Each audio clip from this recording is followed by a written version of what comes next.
Donc, il a dans ses antécédents diabète, obésité, et dans la case traitement, les pompiers, ils ont mis diamicron, avec un Y. Alors, question 1. On n'avait pas, en fait, le CG. Ah, c'est embêtant. Moi non plus, je ne l'ai pas. Du coup, moi, j'ai mis un infarctus en voie de constitution. Bon, moi, je ne peux pas vous le montrer parce que je ne l'ai pas imprimé non plus.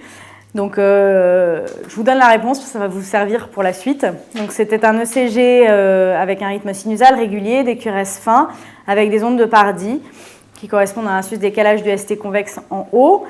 C'était en antérieur étendu. Donc voilà, le diagnostic, c'est un syndrome coronarien aigu avec un sus-décalage du segment ST. Il est antérieur étendu et semi-récent parce qu'il y a des ondes Q de nécrose. Voilà, vous retenez tout ça. Normalement, sur le site internet, il y aura l'électrocardiogramme, je vais vérifier. Donc à l'examen clinique, qu'est-ce qu'on va rechercher? Ça, c'est de la cardiologie. À l'examen clinique, je n'avais pas vraiment fait la question, mais à l'interrogatoire, on peut rechercher des antécédents d'angor, un antécédent d'infarctus du myocarde, les autres facteurs de risque cardiovasculaire avec une dyslipidémie, une hérédité. Voilà, on peut rechercher s'il prend d'autres traitements que le diamicron, des anticoagulants, voilà. Et à l'examen clinique, l'examen physique, on va rechercher des signes d'insuffisance cardiaque, des signes de choc et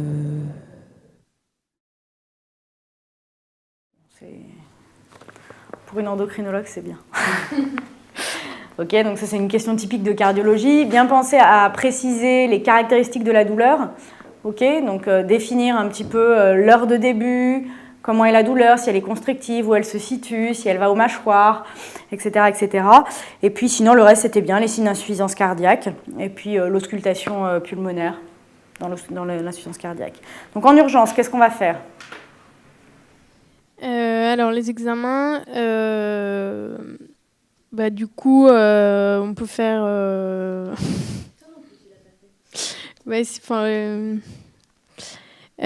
du coup, là, donc, devant un infarctus, voie de constitution, la troponine ne servira plus à rien. Non. Oh, si, c'est important de la faire, la troponine. Pour avoir une idée qui a un syndrome coronarien, c'est important de le faire. Hein. Même si c'est indispensable. Ouais. Ok, c'est la première chose qu'on fait. Parce que déjà, ça va pouvoir te dater un petit peu l'ancienneté de l'infarctus. Si tu as une tropo à 100, c'est pas la même chose que si tu as une tropo à 2. C'est important de le faire. On va faire toutes les enzymes cardiaques. Hein. Surtout la troponine. On peut faire une échographie cardiaque. Ouais. Mais surtout, qu'est-ce que tu vas faire face à ce patient-là? Ah, une glycémie? Non. Oui, c'est important de faire la glycémie. Mais oublie que tu es dans une conférence d'endocrinologie. Tu as ce patient qui arrive aux urgences, tu es l'externe. Donc tu vas chercher ton interne et tu lui dis vite, il faut qu'on l'emmène. En choro? Ouais. Mais c'est pas vraiment un examen complémentaire, non? C'est un traitement? Oui, c'est un examen complémentaire d'abord, puisque ça va te permettre de savoir où situe la lésion, et après ça permet de traiter. Il y a des gens à qui on fait des coros sans traitement après, sans angioplastie. Donc c'est un examen complémentaire. Donc tu vas avoir une coronographie, du coup on dira qu'elle est à visée diagnostique et à visée thérapeutique. C'est la chose qu'on va faire en urgence. Évidemment, avant tout ça, on va faire tout un bilan, notamment il est diabétique, on va lui mettre de l'iode. Qu'est-ce qu'on lui fait?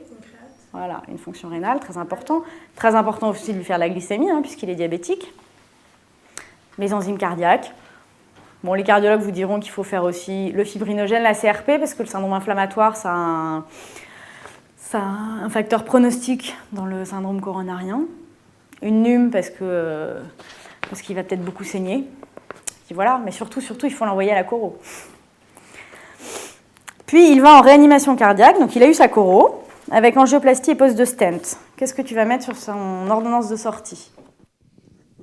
Alors, on met des bêta-bloquants en fonction de sa FEVG. Non, systématique, les bêta-bloquants. Oui, mais c'était soit l'insuffisance cardiaque ou pas l'insuffisance cardiaque. Mais tu sais que même dans l'insuffisance cardiaque, on met des bêta-bloquants. Hein. Oui, mais c'était, j'allais dire, juste en chronique, c'est son ordonnance de sortie, voilà. Mais bon, bêta-bloquants... pas, je pense que c'est pas indispensable de rentrer dans la finesse de dire il y a le cardanciel, puis il y en a d'autres. Hein. De toute façon, il va avoir des bêta-bloquants. Effectivement, lui, il aura plutôt du cardanciel. Donc après, on met des antiagrégants plaquettaires, donc de l'aspirine, 75 mg par jour, du Plavix, alors selon pourquoi le tu lui mets stent. du Plavix? Parce qu'il a eu un stent. Oui. Okay. Alors, stent actif, stent pas actif, c'est c'est pas très consensuel. Okay, le coût du Plavix ou pas du Plavix. De toute façon, avec son ordonnance de sortie, il sortira avec du Plavix. Après, c'est la durée du Plavix qui va changer quelque chose. Et ça, c'est pas consensuel. Ça dépend des études, etc. Donc, mais là, c'est l'ordonnance de sortie, donc il a du Plavix. Après, on lui met une statine, des IEC et traitement des facteurs de risque cardiovasculaire. Donc, traitement de l'hypertension, équilibre du diabète. Et qu'est-ce que tu as oublié? Et le bilan lipidique, je pense. Non, dans ces traitements. Ah, dans ces traitements l'antidiabétique, enfin Il faudra s'occuper de son diabète, effectivement, mais pour un cardiologue, il n'aimerait pas du tout là que tu aies oublié ça. C'est le spray de trinitrine. Ah oui. Ok, n'oubliez pas celui-là. Il n'est pas dans le basique. Ok, basique bêta-bloquant, A anti-agrégant plaquettaire, S statine, I IEC, C contrôle des facteurs de risque cardiovasculaire.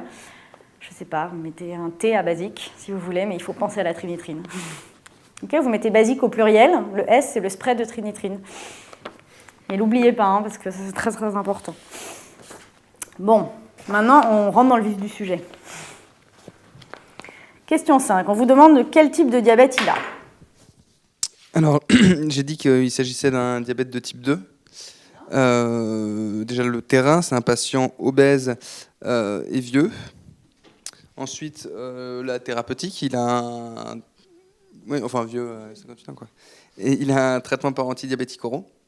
Et ensuite, la complication est plus fréquente. Les macroangiopathies sont plus fréquentes chez le diabétique de type 2. N'hésite pas à dire qu'il a un syndrome métabolique. Il est obèse, il a une HTA. Ouais, on a passé à ces dyslipidémies. Enfin, on peut... Oui, mais il a au moins 2 critères. Donc, 2 ou 3, ça dépend des définitions. Mais tu peux suggérer qu'il a son diabète, il a son HTA, il est obèse. Tu peux partir sur le fait qu'il a un syndrome métabolique. C'est typique. En plus, il a la coronaropathie. Ça ressemble. Et puis même si tu n'as pas encore tous les critères, tu peux dire qu'il a très probablement un syndrome métabolique. C'est quelqu'un qui a les facteurs de risque cardiovasculaire et pas mal de critères du syndrome métabolique. Il est obèse. Je vous ai mis le tour de taille, non, je ne pense pas. Mais typiquement, tu peux suggérer ça. Et puis l'argument de fréquence, vous pouvez le mettre à chaque fois. Hein. Vous avez un patient de ce type-là, il a quand même beaucoup plus de chances d'avoir un diabète de type 2 qu'un diabète monogénique, qu'un diabète sur une hémochromatose, qu'un diabète, etc. etc. Ok ? Donc, maintenant que vous avez tout appris sur les antidiabétiques oraux. Alors, son traitement par diamicron, j'ai mis que c'était inadapté, qu'un traitement par antidiabétique oraux doit toujours contenir une biguanide.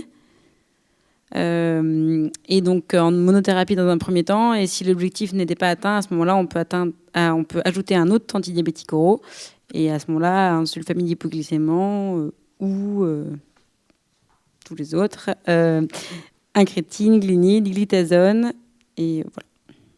Et tu peux mettre l'inhibiteur des alpha-glucosidases.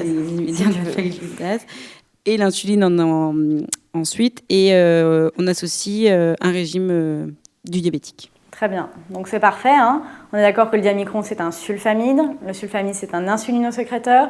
Il a un diabète de type 2. Le diabète de type 2, c'est une maladie d'insulinorésistance. Donc on commencera par lui donner un traitement par biguanide, qui est un traitement spécifique de l'insulinorésistance. D'une part. D'autre part, il y a des recommandations qui sont très claires, qui disent en première intention, surtout chez le sujet obèse, on commence par des biguanides. C'est bien, tu avais retenu. Donc la surveillance, alors ça c'est la question longue, mais qu'il faut connaître par cœur. Alors, moi j'ai mis par trimestre. On fait éducation, observance, le poids, la tension artérielle, l'examen, un examen clinique général, un examen neurologique, un examen des pieds. Et au niveau biologique, on fait juste une HbA1c. Et ensuite, tous les ans, c'est un bilan plus complet, avec un examen plus précis, cardiovasculaire, les souffles, les pouls, ça on le fait aussi trimestriel. L'examen neurologique plus précis avec le diapason, le monofilament. Et le bilan sanguin est plus complet, puisqu'on fait donc HbA1 glyqué, bilan lipidique complet, créatinémie, calcul de clairance, une bandelette urinaire, une microalbuminurie, un examen ophtalmo et un ECG de repos. Oh bah, tu vois que tu la connais par cœur. Donc, pas hésiter à lui demander aussi à l'interrogatoire s'il fait des hypoglycémies, s'il a un carnet de glycémie, comment sont ses glycémies, important. Okay, souvent, chez ce genre de patients qui ont déjà eu une complication vasculaire, on va avoir tendance à lui prescrire un lecteur, donc c'est possible. Pas consensuel, donc vous pouvez le suggérer, on ne vous en voudra jamais de l'avoir mis si le correcteur pensait qu'il fallait, enfin, n'y aurait pas pensé, au pire. Mais on ne vous en voudra pas dans ce genre de cas, il a déjà fait un infarctus. Okay, après, le reste, c'était parfait. Est-ce qu'il prend bien son traitement? Est-ce qu'il observe bien son régime, l'activité physique? Pas oublier, dans le diabète de type 2, l'activité physique aussi importante que le régime est aussi importante que le traitement, puisque, comme je vous l'ai dit, l'activité physique diminue l'insulinorésistance, donc ça travaille aussi bien que la metformine, sauf que ça ne donne pas de diarrhée. Voilà, tout le reste de l'examen clinique, c'était très bien. Le bilan biologique, c'était très bien aussi. On n'hésitera pas non plus à lui faire un bilan hépatique à la recherche d'une NASH, surtout quand on a un terrain comme ça avec un syndrome métabolique. Ce ne sera pas 0 au dossier si vous ne le mettez pas, mais ça peut être un point. Et ensuite, dans les explorations paracliniques, n'oublions pas que ce monsieur a eu un infarctus, donc il a déjà une pathologie athéromateuse, donc il va falloir aller dépister les autres, notamment avec un Doppler des troncs supraortiques et un Doppler des membres inférieurs. Ok. Et pour la surveillance cardiologique, on va chez le cardiologue, mais en pratique, on fera l'épreuve d'effort au début au moins, l'écho cardiaque, etc. D'accord? Donc ne pas oublier que votre patient diabétique de type 2, c'est un patient qui a une pathologie cardiovasculaire. Donc il faut aller chercher toutes ces choses-là. Question 8. Donc vous le suivez, et puis là, vous voyez que ça créate à 72, donc plutôt bien. Le sodium 141, donc assez normal. Le potassium à 3,3. Dans les urines des 24 heures, vous avez 90 millimoles de sodium et 110 millimoles de potassium sur les urines des 24 heures. Alors, donc, les causes d'HTA secondaire, donc là, il a une natriurèse sur une kaliurèse qui est supérieure à 1. Donc, ça veut dire qu'il a une natriurèse conservée, donc ça fait un peu... Alors, il y a une natriurèse conservée et une kaliurèse adaptée, enfin montée, élevée. Oui, hyper elle est élevée. Ouais, donc une natriurèse conservée, c'est une natriurèse qui est entre 75 et 150 millimoles par 24 heures. Une kaliurèse qui est adaptée à une kaliémie basse, il faut qu'elle soit inférieure à 40, voire beaucoup plus basse. Là, elle est largement au-dessus de 40, donc on se dit qu'il y a quelque chose au niveau du rein qui dysfonctionne, il pisse trop de potassium. Ça, c'est sûr. Le rapport, c'est bien, mais il faut bien avoir compris qu'effectivement, la natriurèse est conservée, c'est pas normal, et la kaliurèse est augmentée. Donc, tu es face à une hyperaldo primaire. On ne sait pas. Ouais, ou secondaire. On a très probablement une hyperaldo. D'accord? Primaire ou secondaire, qu'est-ce qui te fera la différence? La rénine. Voilà, on fera après, tout à fait. Donc là, qu'est-ce que tu vas évoquer dans ce terrain par argument de fréquence? Ça peut être une néphropathie. Non. Alors là, il a une fonction rénale qui est normale. Ouais. Adénome de. Voilà, un hyperaldo primaire. Ouais. Et secondaire. Ouais. Il y en a un qui est très très important là.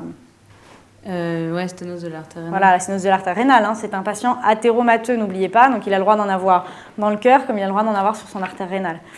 D'accord? L'hypercorticisme, parce qu'il a un syndrome métabolique. Donc, typiquement, les patients qui ont un syndrome métabolique, il faut vérifier qu'ils n'aient pas d'hypercorticisme. Et puis après, vous avez toutes les autres étiologies qui sont beaucoup plus rares et surtout pas adaptées à ce terrain-là. D'accord? Alors, comment est-ce qu'on explore un hyperaldo? Enfin, une HTA à kaliurèse. En premier, j'ai juste fait un ECG devant l'hypokaliémie. Et après, j'ai fait un bilan étiologique. Après arrêt des IEC et bêta-bloquants. Après arrêt des IEC, des bêta-bloquants et avis du cardiologue pour l'arrêt dans ce contexte de patients coronariens.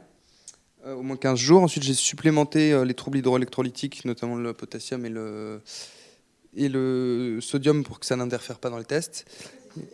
Et ensuite, j'ai fait un dosage de la... Les endocrinos ne le savent pas, mais c'est important. Normaliser la kaliémie avant de faire les dosages, parce que si c'est par exemple un adénome de cône, il reste encore un rétrocontrôle. Okay, donc vos dosages peuvent être faussement négatifs à cause de la kaliémie.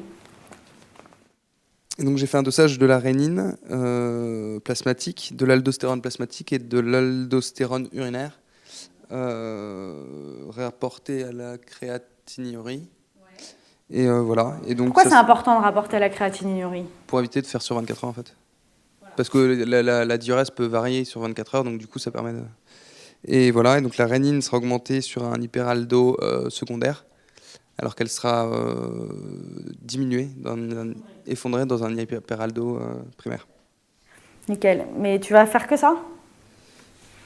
N'oublions pas que c'est un patient athéromateux. Je vais faire une écho des artères rénales. On va faire l'écho, le Doppler des artères rénales, hein. La systématique sur tous ces genres de patients. Et le CG en premier, c'est bien. Donc il a une aldostérone à 10 fois la normale, une rénine qui est freinée. Donc ton diagnostic? J'ai mis hyperaldostéronisme primaire et on complète le bilan pour différencier adénome de cône et hyperplasie bilatérale des surrénales par un scanner sans et avec injection centré sur les surrénales. Très bien. Ok. Et éventuellement, si on ne voit rien au scanner, on complétera par un cathétérisme surrénalien. Bon, ça reste... Mais sachez que ça se fait quand même très très fréquemment parce que les adénomes sont tout petits, qu'une hyperplasie surrénalienne, ça ne se voit pas forcément, c'est pas évident, donc ça se fait quand même relativement fréquemment. Ok, et le traitement? En quoi ça consiste? Pour l'adénome de cône, c'est une surrénalectomie unilatérale. Et, ou alors, s'il n'est pas opérable ou refus du patient, c'est aldactone à vie. Alors sachez que l'aldactone, ça a un effet, là c'est un monsieur, ça a un effet anti-androgène. Okay, donc les messieurs, ils n'aiment pas trop quand on leur donne de l'aldactone parce qu'ils ont les seins qui poussent. D'accord? Donc n'hésitez pas, il y a un autre médicament qui s'appelle le modamide, et qui a le même effet sans avoir l'effet anti-androgénique. Okay, en pratique, on ne donne pas d'aldactone chez les hommes. Est-ce que l'hyperaldostéronisme, c'est clair? C'est facile, hein, vous avez la rénine, l'aldostérone. C'est primaire quand vous avez une augmentation de l'aldostérone et du coup la rénine est freinée. Et c'est secondaire quand la rénine est augmentée. Quand c'est secondaire, en général, c'est pas vraiment une étiologie endocrino. Vous allez plutôt avoir quelque chose de vasculaire, comme la sténose des artères rénales, ou alors le phéochromocytome, mais vous ne rentrerez jamais dans un dossier de phéo par un hyperaldo. Sûrement pas. D'accord, éventuellement par une HTA, mais on n'ira pas faire l'aldostérone. Ok? Claire? C'est facile ça. Il n'y a pas 12 axes, c'est plus simple.